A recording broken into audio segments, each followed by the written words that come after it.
نمسکار۔ آج ہم be a second year کے نصاب میں شامل کتاب انتخاب نثر میں سبق مجھے میرے دوستوں سے بچاؤ میں آگے مطالعہ کریں گے۔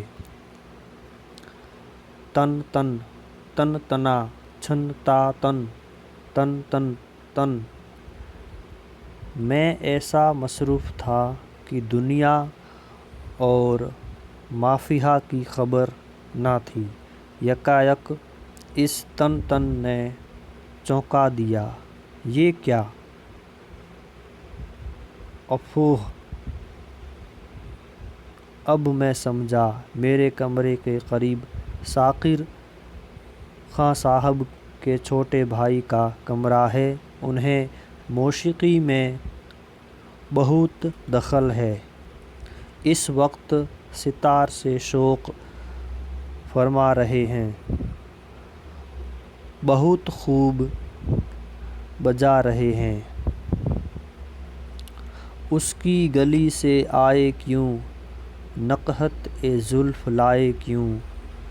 مجھ کو صبا سے ہے امید۔ آہا! مجھ کو صبا سے ہے امید۔ مجھ سے صبا کو کیا غرض؟ واہ واہ! سبحان اللہ! کیا غزل چھیڑی ہے! اے ترک سوار نواح عرب! یثرب نگری پہنچا دینا۔ کس رنگ میں ہے وہ حبیب میرا؟ مجھے وہاں کی خبر یال۔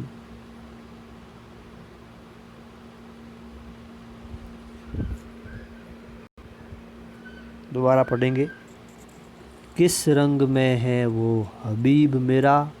مجھے وہاں کی خبریاں لا دینا۔ بہت ہی خوب، کمال کرتے ہیں۔ کوئی آدھ گھنٹہ انہوں نے موسیقی کی مشق فرما کر مجھے میری خواہش کے خلاف مختوظ فرمایا۔ پھر کسی وجہ سے وہ اپنے کمرے سے چلے گئے اور خاموشی طاری ہو گئی تو پھر مجھے اپنے کام کا خیال آیا۔ اے میرے خیالات! تم ہی میرا گنجینہ، میرا خزانہ ہو۔ خدا کے لیے رحم کرو، میرے دماغ میں پھر آ جاؤ۔ یہ کہہ کے میں کاغذ کی طرف متوجہ ہوا کہ دیکھوں کہاں چھوڑا ہے۔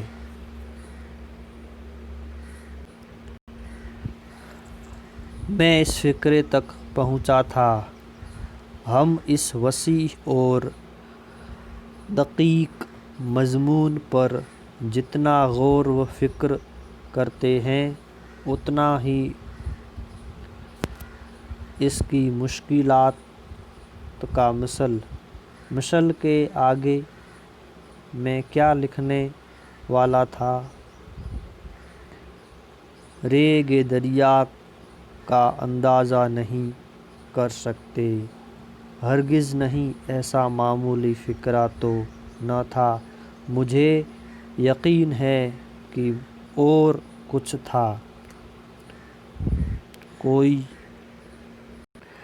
اعلیٰ درجے کی تشبیہ تھی اور فقرے کو نہایت شاندار لفظ میں ختم کرنے والا تھا۔ خدا ہی جانتا ہے کہ کیا تھا کیا نہ تھا۔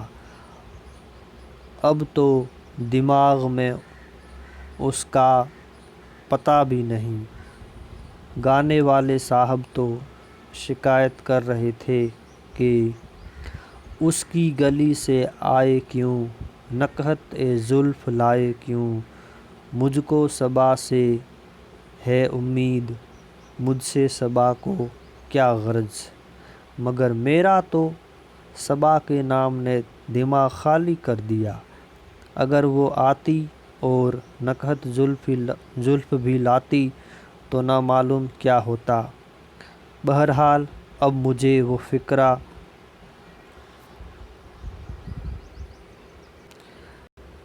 از سرنو درست کرنا چاہیے، مشکلات کی بجائے کچھ اور ہونا چاہیے۔ ہم اس وسیع مضمون پر جتنا غور و فکر کرتے ہیں اتنا ہی ان میں بیش بہا علمی جواہر کو جو ہمارے ملک و قوم کے علمی خزانے کو پر کرنے کے لیے کافی ہیں، اور جن کی قدر آپ کہاں بھول پڑے، اتنے دنوں کہاں رہے، جن کی قدر آپ کہاں بھول پڑے، اتنے دنوں کہاں رہے، یہ کیا محمل فکرہ ہوا، لاحول و لاقوت، میں بھی گڑبڑ کر رہا ہوں، آپ کہاں بھول پڑے، اتنے دنوں کہاں رہے، یہ فقرے تو شاکر خان صاحب نے کسی دوست سے کہے ہیں جو ابھی ان سے ملنے آئے ہیں۔ میں مصروفیت میں انہیں ہی لکھ گیا، ہاں تو کاٹ کے فقرہ درست کرنا چاہیے، اور جن کی قدر ابھی تک ملک و قوم کو معلوم نہیں ہوئی ہے، اور یہ ظاہر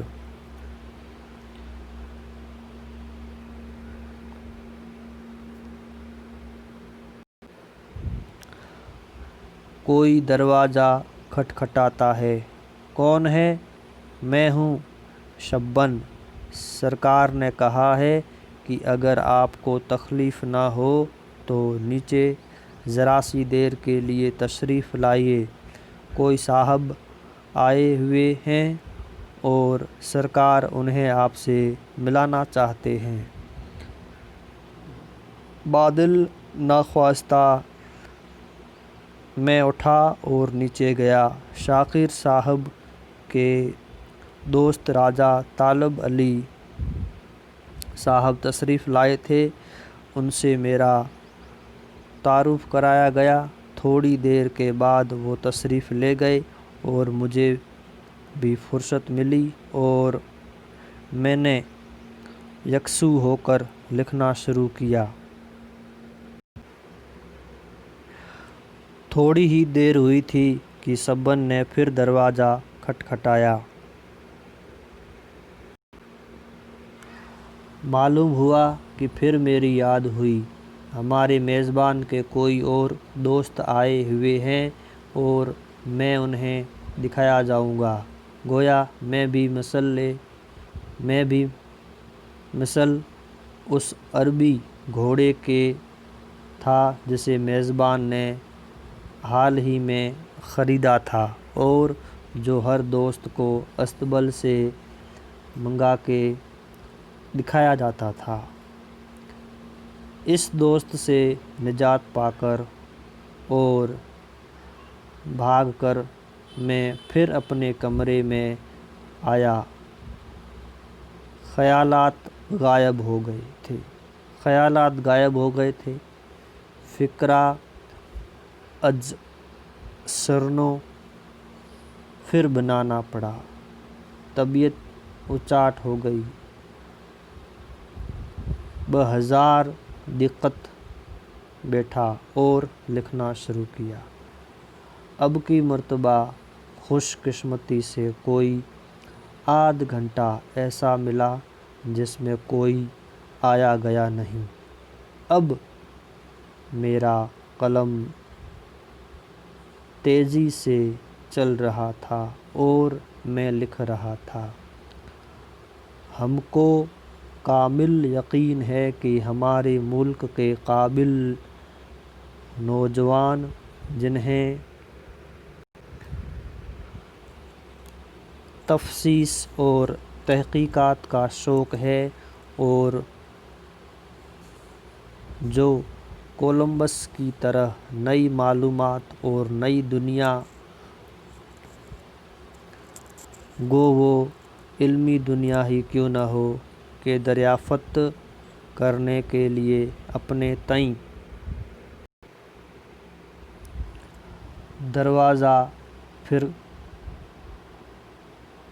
دروازہ پر پھر دستک۔